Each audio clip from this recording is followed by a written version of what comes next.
Olá, o Setembro Lilás é um mês dedicado à conscientização sobre a doença de Alzheimer. O Alesp Cidadania vai tratar aqui sobre as práticas que promovem o bem-estar e qualidade de vida para o idoso que enfrenta essa doença. Também vamos falar sobre o projeto de lei de número 127 de 2021, que quer instituir a política pública para a prevenção e tratamento da doença de Alzheimer. Para essa conversa, eu recebo aqui nos nossos estúdios Juliana Venitz, que é fonoaudióloga e especialista em gerontologia. Seja bem-vinda. Muito obrigada, Priscila. Esse programa é inovador, que estamos fazendo hoje. Em quase 25 anos de carreira, é a primeira vez que nós estamos abordando isso num grande veículo de comunicação. Então, eu te agradeço muito por esse convite tão importante. Eu que agradeço. Também o privilégio, então, de poder passar essa informação tão importante para tantas pessoas, que nos acompanham. Também temos aqui nos nossos estúdios Luciana Lousada, que é geriatra e diretora da Sociedade Brasileira de Geriatria e Gerontologia de São Paulo. Seja bem-vinda. Obrigada pelo convite, pela oportunidade e pela iniciativa de falar sobre esse tema tão importante. Que agradeço. Bom, para começar, vamos falar um pouquinho sobre a questão do Alzheimer. O que se descobriu até hoje? Até pouco tempo não tinha ali uma causa. Se misturava com demência, mas não é. Hoje, há uma causa? Sim, a gente sabe que o Alzheimer é uma doença neurodegenerativa, que a gente fala. Então, ele acontece por acúmulo de substâncias tóxicas no sistema nervoso central. Então, são substâncias que deveriam ser eliminadas, depósitos de beta-amiloide, emaranhados de proteína tal, que se acumulam e são tóxicas para os neurônios. Então, em determinadas áreas cerebrais, isso vai gerando um dano progressivo com esse acúmulo ao longo dos anos. Então, a doença de Alzheimer, ela começa com esse depósito dessas substâncias no cérebro. Com o passar do tempo, ela pode desenvolver a demência de Alzheimer, que é causada, que o paciente começa a perder as capacidades cognitivas dele, as habilidades cognitivas dele, e começa a ter dificuldade em executar tarefas que antes ele executava. Então, neste momento, se inicia a demência pela doença de Alzheimer. Então, demência é uma síndrome, existem várias causas, entre elas e a principal delas, o Alzheimer, que acontece por causa dessa doença que, na verdade, a gente sabe hoje que começa a se instalar no cérebro 15 a 20 anos antes do aparecimento da demência mesmo, do Alzheimer. Você falou do acúmulo de substâncias no cérebro, é isso? E elas são, que tipo de substância? Vem da onde? Elas acontecem por clivagem anormal de proteínas no cérebro. Então, o paciente ele tem uma predisposição genética, mas hoje a gente sabe que os hábitos de vida do paciente, a gente tem trabalhos que mostram que até 40% a 45% dos casos de demência são preveníveis. São evitáveis. Então, isso mostra que a gente tem um potencial genético para desenvolver a doença, mas os nossos hábitos têm um peso muito maior na incidência dessas doenças. Então, ele vai ter essa tendência a desenvolver esse acúmulo dessas substâncias, mas os seus hábitos de vida, ao longo da vida, vão modular e, no final, muitas vezes, determinar se essa demência vai acontecer ou não. Vamos falar até desses hábitos de vida, porque então tem coisas que dá para prevenir. Porque quando é genética, a gente pensa, não tem muito o que fazer. Mas os hábitos são possíveis mudar. Sim. Tem a ver com alimentação, o quê? Sim, a gente tem um grande fator, que é o fator alimentação, quando a gente pensa em doença cardiovascular. Então, controle de pressão alta, de diabetes. Então, isso tem um peso muito grande a partir da idade adulta, Se a gente voltar até um pouquinho, a escolaridade também é um fator que pode nos levar a ter ou não Alzheimer. São esses fatores todos que nós falamos como fatores evitáveis, é um conjunto de fatores que podem causar o Alzheimer ou não. Tá? Como a Luciana falou, esses cerca de 40%. E dentre eles, nós temos também, por exemplo, a dificuldade auditiva. Então, pessoas que começam a perder a audição ao longo da vida, na idade adulta, a partir dos 40 anos, têm mais chance de desenvolver Alzheimer, por exemplo. Hábitos nocivos como álcool, como fumo, como a poluição também, são fatores que vão se acumulando e podem causar, né? A privação, por exemplo, da visão no envelhecimento também a gente tem. Então são uma série de fatores que vão se acumulando de acordo com o nosso estilo de vida. Eu acho que assim, para o público leigo, né? Eu sempre costumo dizer isso, para quem a gente não tem a noção, né, de neurologia, é como se essas substâncias fossem se acumulando no cérebro e fossem causando uma espécie de ferrugem. Tá?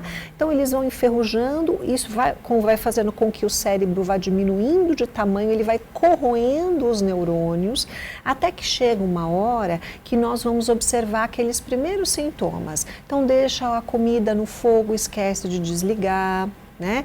E fica desorientado, onde é que eu estou, será que aqui é minha casa, como é que eu volto para minha casa, que dia é hoje, que ano estamos, né? Não reconhece parentes que não vê muito. Então, são esses os primeiros sintomas e desses fatores, cada vez mais, nós temos todos esses que eu disse para você, por exemplo, como fatores preveníveis. Atividade física, por exemplo, boa alimentação, atividade física, todas essas coisas que a gente sabe que faz bem para o envelhecimento, né? Proporciona um envelhecimento com qualidade. Também a gente fala que funciona também para prevenir o Alzheimer. Agora eu queria até destacar na sua fala a questão da audição, de quem começa a perder a audição então mais cedo. Isso. E a gente sabe que o idoso já tem essa... parece que quanto mais, né, vai passando a idade, a dificuldade para escutar e a dificuldade também de enxergar. Exato. Por que esses fatores podem contribuir para o Alzheimer? Exatamente. Nós julgamos que audição e visão fazem com que a gente tenha contato com o mundo, né? Quando eu não escuto, Priscila, ou quando eu não vejo, eu não tenho a ligação com o meu mundo externo. Isso, para gente que tem a prática clínica, é muito fácil de ver, né? Eu tenho recentemente atendo uma paciente que tem 102 anos. Ela estava com um aparelhinho, bonitinha, escutava bem, começou a perder a visão, imagina, uma visão de 102 anos, e a família fez a opção de não operá-la, não mexer lá na catarata dela. Ela foi prostrando, ficando cada vez mais quieta, e aí a gente percebe que ela desenvolveu um grau de demência. Ela não sabe mais onde ela está, ela não reconhece mais ninguém, ela não se comunica mais.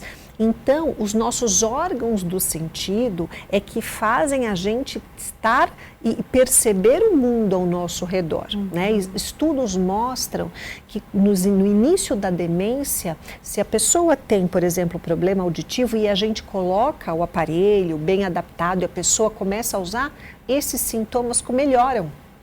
Né, com o próprio uso do aparelho. Então a pessoa fica mais atenta, a pessoa fica mais comunicativa, ela não fica tão assim, sem interagir com o outro, né? Ela fica realmente com a comunicação melhor. E são estímulos cognitivos, né? Então, assim, da mesma maneira que o isolamento social, se você se isola, isso é um fator de risco para a depressão e é um fator de risco para a demência, né? Da mesma maneira, se você tem esses déficits sensoriais, é como se você se afastasse do mundo, né? Você passa a ter menos percepção, menos trabalho cognitivo. Eu sempre falo assim, o cérebro não é muito diferente do músculo. A gente precisa usar o nosso cérebro, né? Tanto que o trabalho do exercício cognitivo, você sempre desafiar o seu cérebro em qualquer idade, né? Você está sempre com uma vida ativa, cognitiva, fazendo atividades que você goste, que te engajem, que te desafiem, né? Então isso é totalmente dependente de visão e audição. Então você precisa estar com esses sentidos funcionando bem, para você ter todo esse trabalho cognitivo, porque senão, como músculo, se a gente não usa ou usa pouco ele vai enfraquecer, né? Então, aí a chance do paciente, por exemplo, que já tem alguma doença neurodegenerativa se instalando há 15, 10 anos atrás, porque ele tem essa propensão, a chance dele cruzar a linha, né, e desenvolver a demência é muito grande. Talvez isso não fosse acontecer, ou fosse acontecer quando ele tivesse 98 anos, por exemplo, que talvez ele já nem tivesse aqui, já tivesse falecido por outras questões de saúde. Mas essas privações vão fazer com que isso se antecipe, porque o cérebro vai ficar ali, de uma certa maneira, mais inativo, entendeu? Então, da mesma maneira, as relações sociais, né? Assim, que é uma coisa que às vezes a gente não é tão intuitivo da gente pensar, mas as nossas relações sociais são muito importantes, né? Assim, para nós, como eu falei, o isolamento social, ele é um fator de risco, porque você se isola do mundo, mas porque você se isola das relações, né? Então, isso é muito prejudicial para a saúde cognitiva, física e cognitiva. E até pensando nessa questão social, porque o idoso... às vezes tem aquela questão de, ou caiu na rua, ou esqueceu, estava andando de condução, né, de ônibus, mas o ponto ficou ali estranho e o familiar não quer que aquela pessoa fique em risco, acaba deixando em casa, não deixa mais sair tanto, fazer tantas atividades. Então, isso é muito prejudicial. Sim, e isso é muito comum. A gente vê muito essa dúvida, né, nos pacientes de consultório, que é a preocupação dos filhos. Aí é o nosso papel como geriatras, como gerontólogos, fazer as orientações para que a gente coloque sempre um equilíbrio entre a preservação da autonomia e da independência e a segurança, né? Porque se a gente se cerca por excesso de medo, com muita segurança, a gente pode gerar problemas físicos, acelerar envelhecimento muscular, envelhecimento cognitivo, perder até vontade de vida, né? Pelo excesso de medo e excesso de segurança. E você vai fazendo com que ele perca a sua autonomia e a sua independência. Então, trazer esse equilíbrio, né? Assim, trazer medidas de segurança para que muitas vezes o idoso consiga continuar funcionando, isso é muito importante. E moramos em São Paulo, uma grande cidade, né, que tem todas as complexidades ambientais, né, até para caminhar muitas vezes em determinadas localizações. São Paulo é difícil e é arriscado mesmo, mas não quer dizer que não seja possível. Talvez o que tenha que ter acordos, orientações de profissionais para que ele consiga continuar performando, fazendo as suas atividades, mas com mais segurança. Exato. Porque senão os riscos são enormes mesmo de adoecimento. Por isso o profissional especialista em geriatria, o médico geriatra, né, e o profissional especialista em gerontologia, seja um fisioterapeuta, um fonoaudiólogo, como no meu caso, nutricionista, terapeuta ocupacional, é muito importante.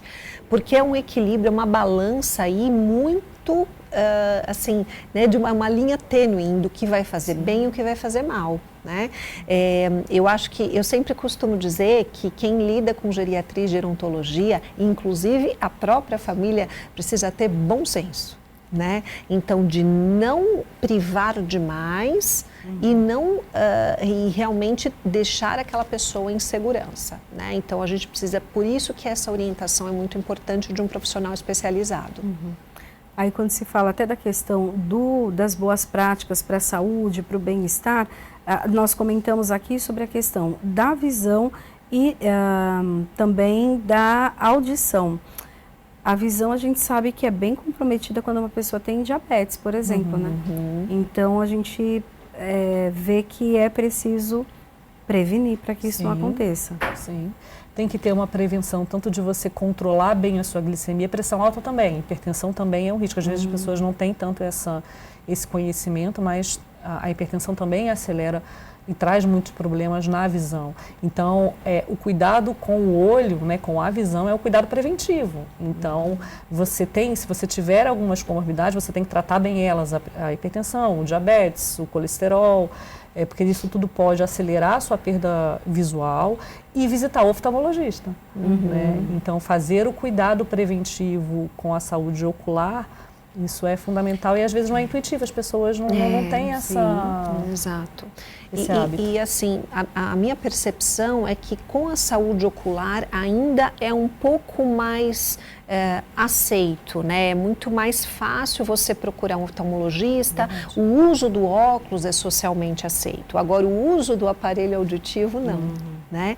Então, quando eu tenho um aparelho auditivo, muitos pacientes falam, não, doutor, isso aí é veieira, é normal não escutar. Né? Então, acha que é uma condição própria do envelhecimento, que não tem solução, né? Tem a questão de você ficar estigmatizado, porque quem usa aparelho auditivo só é pessoa idosa, e eu não quero me sentir um idoso. E tem uma outra coisa muito importante, que o aparelho auditivo, ele é de alto custo, né? Existem políticas públicas do SUS de doação, né? Existe um tempo, na grande maioria das vezes, de 4 a 6 meses até fazer o primeiro exame, até fazer a doação do aparelho, isso existe, mas a utilização dele, é muito subutilizado diante da necessidade da população. Né? Então, hoje eu tenho muito mais, tem pessoas idosas que usam óculos do que usam aparelho auditivo. Então, por essa série de questões que estão diante, né, socialmente, que estão no meio da gente, né? A questão social, a questão do custo do aparelho. Tem uma outra questão muito importante também, é que todo mundo conhece alguém que usou um aparelho e não deu certo. É verdade. Né? Ah, mas a fulano colocou e não deu certo. E aí você vai ver que aquele aparelho ele não foi bem adaptado. Ah, era da minha tia que morreu, aí eu coloquei, aí não deu muito certo. E não é assim, né? O fonoaudiólogo faz o exame de audição, faz a indicação do aparelho com muita propriedade. Existem diversos tipos, né? Tem aqueles bem pequenininhos que a gente não vê, tem aqueles que ficam atrás da orelha. Para cada tipo de audição, para cada jeito que a gente escuta, existe um tipo de aparelho. Então, não dá para eu pegar do vizinho e achar que vai ser bom para mim.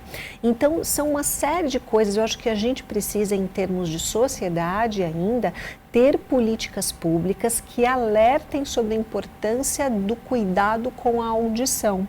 E a gente ainda tem muito pouco. Né? Principalmente com foco no idoso. A gente tem muito da criança, né? Quando nasce, faz o teste da orelhinha, faz um acompanhamento se não está legal, mas no idoso a gente não tem. Ainda existe muito preconceito.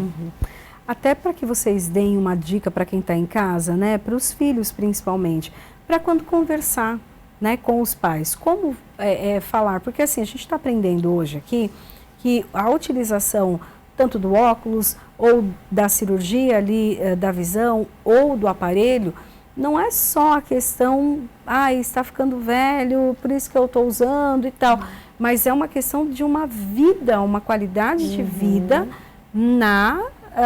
ali já na velhice. Como que vocês podem dar uma dica para que os filhos convençam ali os seus pais olha, usa, não é porque você está ficando velho, mas usa porque vai melhorar, e é com vocês. É qualidade de vida e é saúde, né? Porque assim, a gente sabe, saiu o último censo ano passado, a gente vê que somos um país que envelheceu muito rápido, né? Então, a gente tem que trabalhar muito agora preventivamente, até com pouco tempo, porque os outros países na Europa, eles tiveram anos para se preparar para essa quantidade de idosos mesmo, de pessoas idosas na sociedade, a gente não. Então, a gente precisa trabalhar muito essas medidas preventivas para viver com qualidade, viver com saúde, viver bem. Estamos vivendo mais, estamos mesmo. Agora, como estamos vivendo, né? E é muito difícil, às vezes você fala assim, às vezes você falou, eu me lembrei que é muito comum a família falar, nossa, mas ele é teimoso, eu falo para ele teimoso, minha mãe é teimosa. Mas é porque quando o filho ou a filha falam, o papel é de filho. Né? Então, a relação é de filho para pai. Então, o filho está correto, mas o pai está ouvindo o filho falar. Então, não necessariamente o que o filho fala, o pai escuta. Né? E tem determinadas situações em que o pai quer exercer a autonomia dele.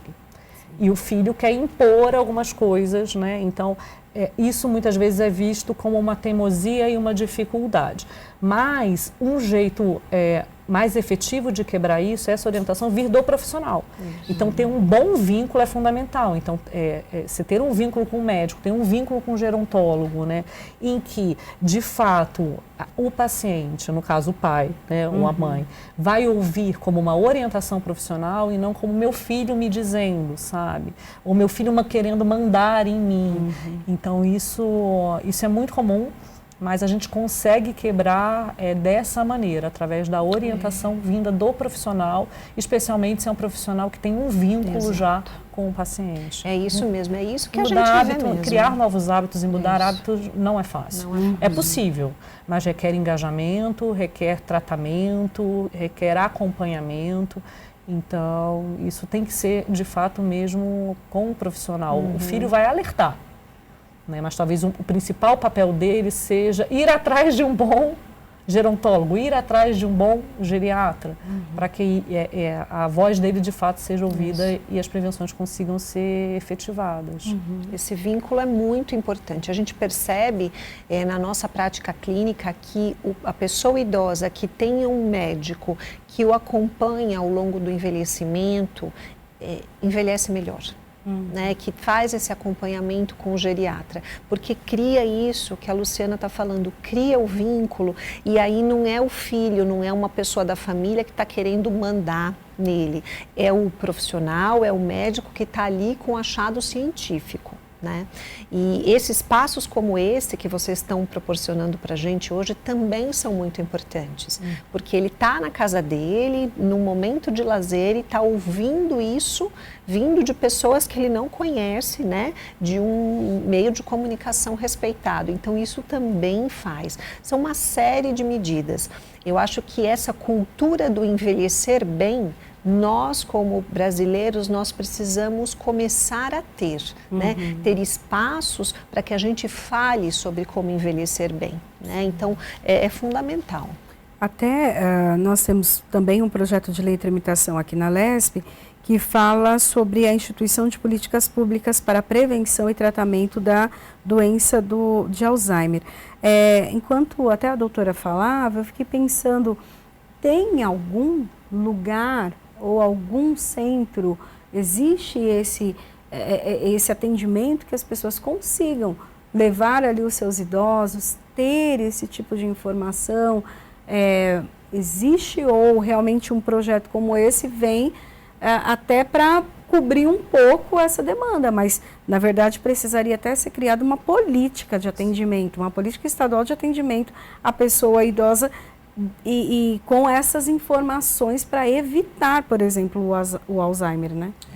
Não, a gente não tem, e nem no sistema público, nem no sistema privado de saúde. Então, essa fragmentação acontece, né, do cuidado, e mais do que isso, o olhar, como a Juliana estava falando ainda, o olhar muito terapêutico, né? Então, assim, a gente vai para tratar um problema, às vezes a gente até vai para fazer os check-ups, né? Mas não são só os check-ups que cuidam da nossa saúde, né? Os check-ups são importantes para a gente tratar doenças preveníveis, mas a gente precisa desenvolver essa cultura. O sistema de saúde precisa começar a trabalhar preventivamente, né? Esses espaços de educação, a gente ter a cultura da educação para a saúde, a educação para o bom envelhecimento. Eu falo que envelhecer como uma poupança, né? Saúde é como uma poupança. A gente precisa poupar, porque em algum momento a gente vai gastar saúde em qualquer idade. Se alguma coisa acontecer com a gente vai precisar ter uma reserva de saúde para superar um problema de saúde, né?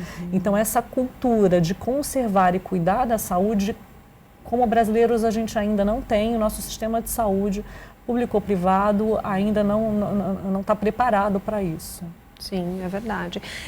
Ao meu ver, eu acho que também o que a Luciana deve pensar, a gente deveria ter algumas políticas públicas lá na base. Né? Eu acho que dentro dos centros nas unidades básicas de saúde, onde esses sintomas pudessem ser diagnosticados mais precocemente, porque quando existe uma questão muito importante também no Brasil, que quando a pessoa tem o diagnóstico do Alzheimer, da demência já instalada, ela já está num grau moderado, na grande maioria das vezes. né? Então, você já não tem muito o que trabalhar, né? O que prevenir, o que estimular para que esse cognitivo não, né? Essa inteligência não se deteriore. Então, existe um problema muito sério aí que a gente precisa educar para envelhecer, né? E é por uma série de fatores, né? Como a Juliana mesmo falou, os primeiros sintomas às vezes podem ser muito sutis, né? Esquecimentos leves, trocas de palavras, uma desorientação muito leve. Se o cérebro é muito escolarizado, se ele é muito inteligente, ele vai, a gente chama de reserva cognitiva, né? Ele vai criando estratégias para driblar um problema que apareceu.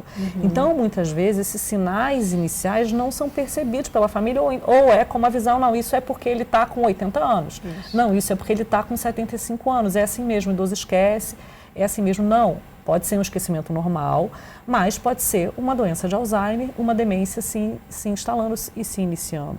Então, e os próprios profissionais de saúde, não são todos os médicos que são aptos a fazer o diagnóstico da demência. Então, ainda temos muito que trabalhar aí como sociedade, como área de saúde, para a gente chegar mesmo na prevenção. Isso que a Juliana falou é a realidade. A grande maioria dos pacientes, quando fazem o diagnóstico da demência, é na fase moderada da doença, em que a janela terapêutica já não é efetiva, mas não é como é na fase leve. As medidas preventivas, os hábitos de vida ajudam, mas não tem o mesmo peso, né, como se isso fosse feito numa fase leve, bem precoce da doença.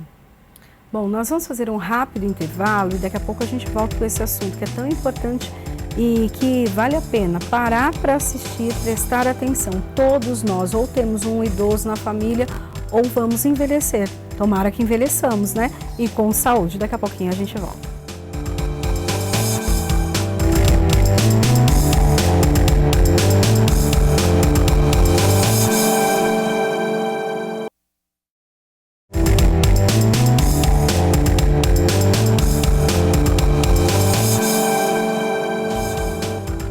Estamos de volta com a Lespe Cidadania, hoje falando sobre a qualidade de vida já no envelhecimento e principalmente a questão do Alzheimer, aquilo que pode desenvolver a doença, mas também quando a pessoa já está com a doença, o que fazer, como cuidar dessa pessoa e às vezes inclusive ter melhoras do quadro da pessoa com algumas mudanças de hábitos. Eu tenho aqui nos meus estúdios Juliana Venites, que é fonoaudióloga e especialista em gerontologia, e também Luciana Lousada, que é geriatra e diretora da Sociedade Brasileira de Geriatria e Gerontologia de São Paulo.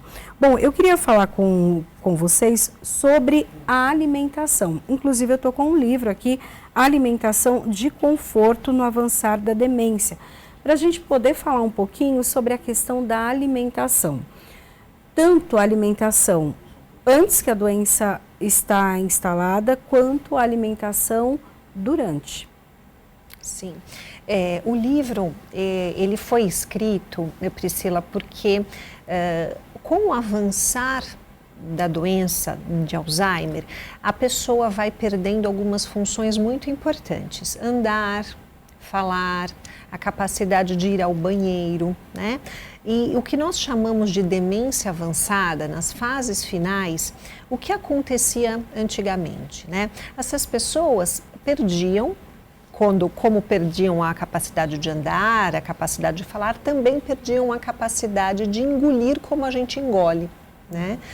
E naquela época, cerca de 10 anos atrás, começaram-se alguns estudos que mostravam que alimentar essa pessoa normalmente pela boca e não usar dispositivos como sondas no nariz, na barriga, não prolongavam a vida dessa pessoa, né? Mostravam que o melhor para essa pessoa é que essa pessoa continuasse se alimentando normalmente, logicamente com um acompanhamento nutricional, com um acompanhamento fonoaudiológico e médico, né? E a gente faz isso de uma forma muito artesanal, de paciente para paciente, e a gente percebe que esse tipo de alimentação, né, não utilizar a alimentação artificial, melhora muito a qualidade de vida das pessoas. E é por isso que a gente acabou escrevendo, Cristina e eu, esse livro, que é um livro inédito, que nós não temos aqui no Brasil,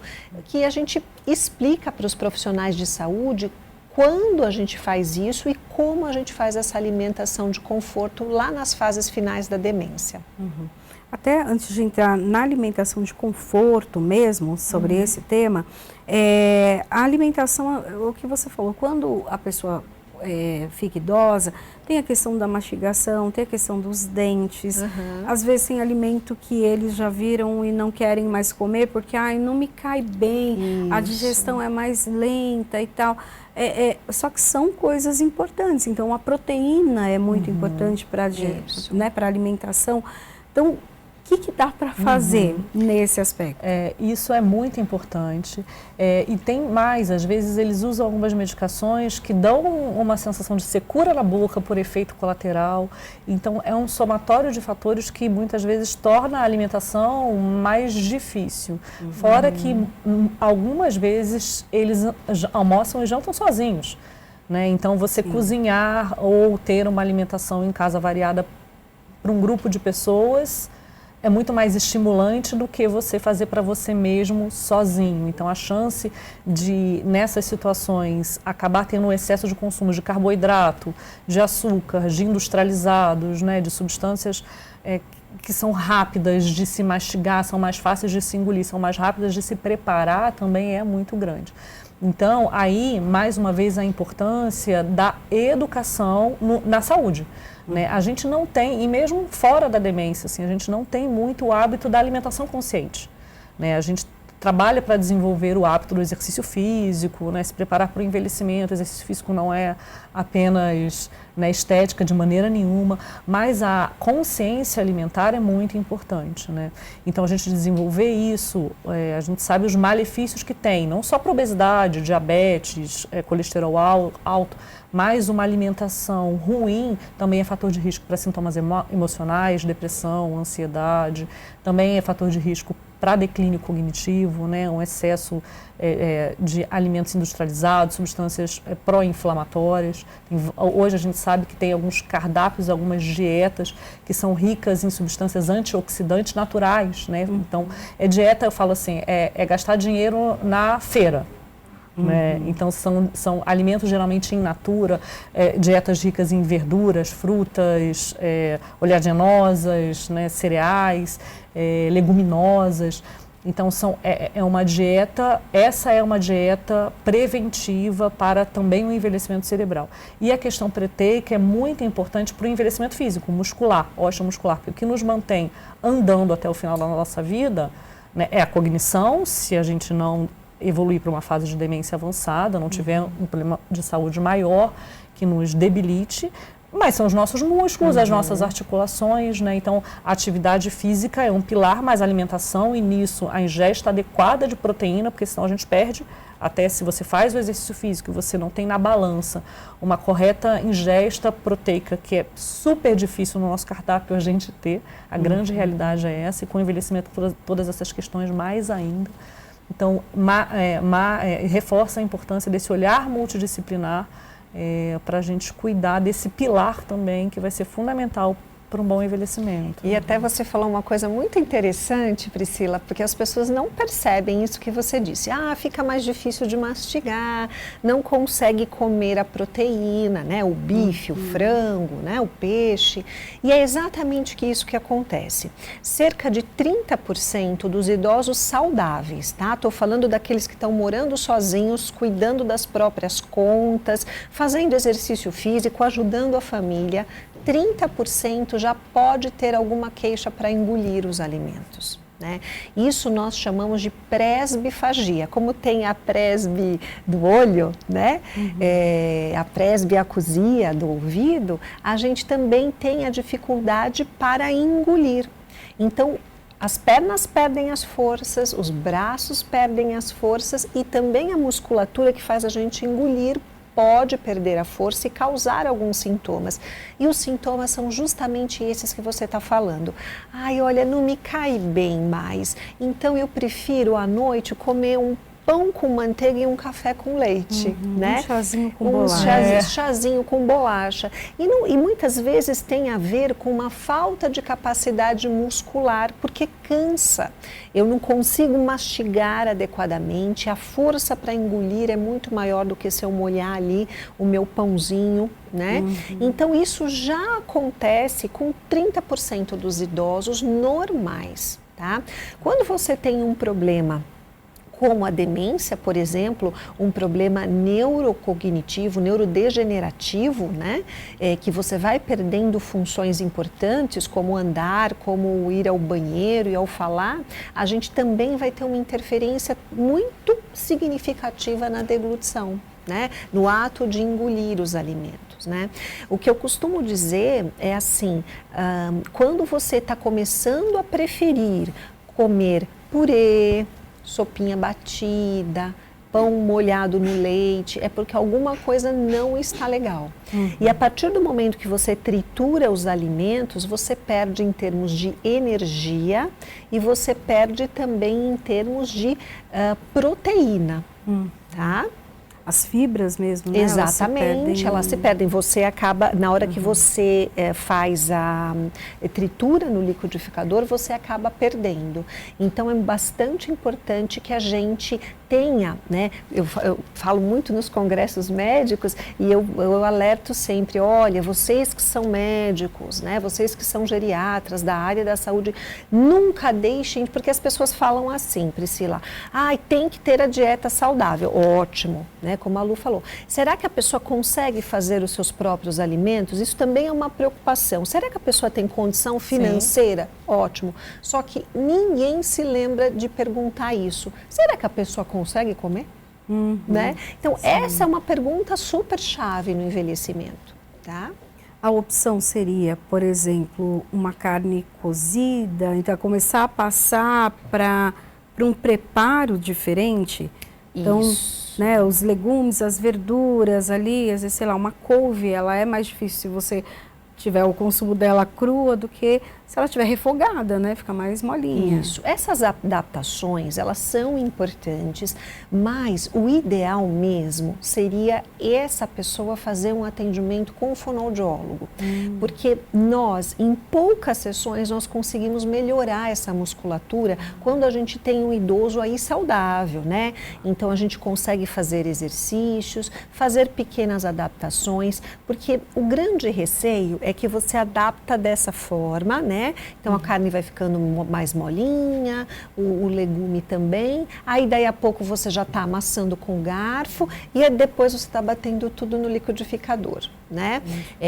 Então eu sempre costumo dizer, olhou, percebeu que o seu parente, né, ou o idoso que você cuida está com essa dificuldade, é hora de chamar o fonoaudiólogo. Provavelmente a gente vai indicar algumas adaptações, como o maior cozimento de legumes, verduras e carnes, mas também a gente vai entrar com exercícios para que para esta musculatura aqui e para que a gente mais para frente, quando chegar aos 85, 90 anos, a gente não fique comendo só sopinha. Tá? Luciana falou também sobre a questão do exagero. Então, muito açúcar, muito sal. Isso a gente já sabe que acaba, né? Principalmente o sal, todo mundo sabe que não pode abusar. É um vilão, né? Mas o açúcar, se a pessoa fala, não tenho diabetes, manda. Mas é perigoso. Sim. Açúcar e alimento, que a gente sabe, açúcar e alimentos ultraprocessados. Né? E a gente tem que lembrar que o açúcar, ele não está só lá naquela colherzinha que a gente usa, ele está escondido nos industrializados, né? E às vezes até nos alimentos salgados. Então você vai ver bolacha salgada, tem açúcar. Né? Da mesma maneira que você vê bolacha doce, tem sal. Então, de novo, essa consciência alimentar para que a gente evite os excessos. Porque às vezes você fala, não, estou consumindo pouco açúcar, porque eu não tomo café com açúcar, eu não adoço, né, muito o meu suco, mas quando você vai no mercado, você compra um suco preparado, um suco de caixinha, que tem uma quantidade absurda de açúcar. refrigerantes, que é um outro grande vilão em termos de açúcar, né? Os nutricionistas, quando mostram, não sei se vocês já tiveram a oportunidade de ver, né? A quantidade de açúcar que tem é assustadora. Você fala, nossa, não é possível que eu tomei isso tudo de açúcar em 3 goles. Sim, você tomou isso tudo de açúcar em 3 goles. Então, isso tudo, esse excesso de açúcar e das químicas dos ultraprocessados geram esse estado pró-inflamatório no organismo, né? Que para a saúde física e para a saúde mental é muito ruim. Bom, agora a gente vai falar um pouquinho da alimentação de conforto, que é até o tema do livro, já na pessoa, então a pessoa que está já, né, com Alzheimer, já tem aquela questão da falta, da lembrança das pessoas, começa a ter aquele esquecimento. O que a gente pode falar? Como que é a alimentação de conforto? Porque o conforto já dá, né, aquela sensação de, olha, eu estou, né, trazendo algo gostoso para você, também emocionalmente. Né? Exatamente. Na verdade, esse termo é muito feliz por conta disso, né? Porque quando a gente fala em conforto, é algo gostoso, né? Algo caloroso. Então, a alimentação de conforto, nós vamos fazer com que a pessoa coma as consistências mais seguras para ela, ou seja, que ela não engasgue, por exemplo, né? Que ela não se sufoque ali com a comida. E sempre tendo em vista o que ela gosta de comer, né? Então a gente vai talvez recuperar um sabor que ela sempre gostou, né? Nessa fase da doença, as pessoas gostam muito mais de doces do que de salgados, né? Existe uma modificação nas papilas linguais no fim da demência, onde a pessoa sente o sabor salgado como um sabor alcalino. Então, há muitos pacientes que recusam a alimentação salgada, então vão querer comer comidas um pouquinho mais doces. Então, nós estamos falando de um outro extremo, Priscila, do que a gente estava falando antes, né? A gente está falando de uma pessoa aí que está em cuidados especiais, né? Ela está num estágio final da doença e que antigamente a gente não pensava nisso, a gente simplesmente passava uma sonda. Era o que acontecia, né? Há 10 anos atrás, até menos. Hoje, a gente tem essa possibilidade de fazer essa alimentação com os sabores que a pessoa gosta, com o que é mais seguro para que ela não se engasgue, numa quantidade pequena para que ela não se sinta estufada, e a gente caminha assim até o fim da vida, tá? Então, é um trabalho interdisciplinar, não é feito só pelo fonoaudiólogo, é pelo nutricionista, pelo enfermeiro, pelo médico, pelo cuidador, que é familiar ou não, mas que vai estar lá todos os dias observando, ofertando, vendo o que ele gosta mais, né? O papel do nutricionista é extremamente importante também na alimentação de conforto, porque muitas vezes esses doentes aceitam uma quantidade pequena de comida por vez. Então, eles comem, por exemplo, de 1 hora em 1h30, de 2 em 2 horas. Então, é necessário usar suplementação alimentar, né, industrializada, para fazer para fazer com que essa pessoa fique tenha uma condição de qualidade de vida melhor, né?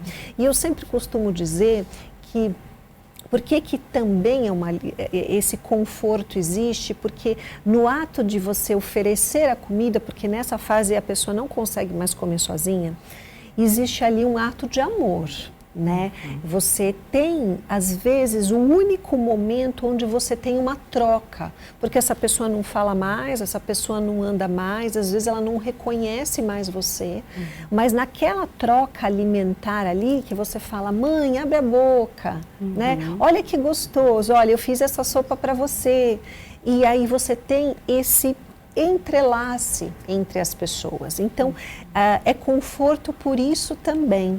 E isso é muito significativo, sabe, Priscila? Quando, às vezes, a gente tem uma pessoa que precisa usar, né? Ou antigamente, quando a gente fazia isso, alguns anos atrás, a gente indicava a alimentação por sonda, eles diziam assim para mim, mas doutora, minha mãe não anda mais, não fala mais, a única coisa que sobrou assim de humanidade nela é comer. Né? Você não vai deixar eu dar comida para ela, né? Então, na verdade, eu acho que é muito trabalhoso, mas é muito recompensador. Então a gente percebe que isso é bom não só para o doente, mas também para quem está cuidando. E doutora, no caso até dessa alimentação, porque um dos aspectos é que seja um alimento também que às vezes traga lembranças, Exato. né? Então ou era o prato preferido, ou era alguém que fazia aquele prato para aquela pessoa. Fala um pouquinho disso. Pode inclusive ajudar no estágio da pessoa, ou se não regredir, mas pelo menos não permitir que avance. E se isso acontece só com a alimentação ou com objetos também, que a pessoa, sei lá, de repente tocava violão e não toca mais, mas ter ali o violão perto, enfim.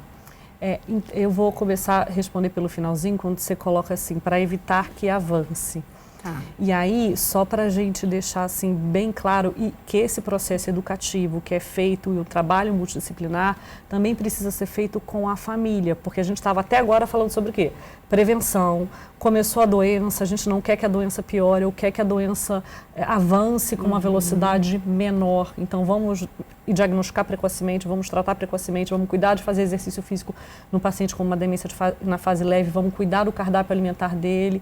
Mas ali todas as estratégias estavam focadas, vamos ver a quantidade de proteína que ele está usando, estavam focadas em tentar retardar a progressão da demência. Mas é uma doença que vai progredir mais rápido ou mais devagar, se a gente conseguir implementar esses cuidados mais devagar, mas vai evoluir, inexoravelmente ela vai evoluir, porque a gente não tem tratamento curativo. E aí, quando ela evolui, o paciente chega nessa fase, muda o que a gente chama de objetivo de cuidado, muda o nosso olhar, o nosso foco.